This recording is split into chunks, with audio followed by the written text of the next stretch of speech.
আসসালামু আলাইকুম। যে যেখান থেকে এই ভিডিওটি দেখেন সবার প্রতি সালাম রইল।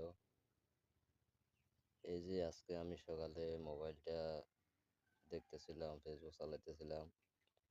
তখন যাই শুনতেছি স্টারলাইনের কাউন্টারে কভার ভ্যানের ড্রাইভারকে ফার রক কেটে দেওয়া হয়েছে।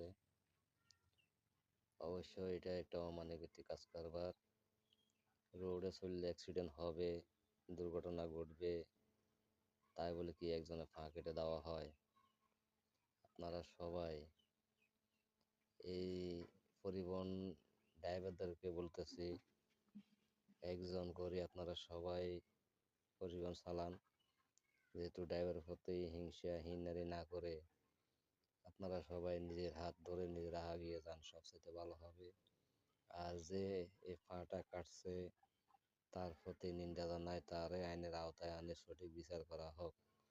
আশা করি আপনারা সবাই ভিডিওটি বেশি বেশি শেয়ার করে দিয়ে পাশে থাকবেন। আর লাইন মালিকদেরকে বলতেছি, আপনারা স্টাফ এমনকি ড্রাইভারদেরকে সতর্ক করুন।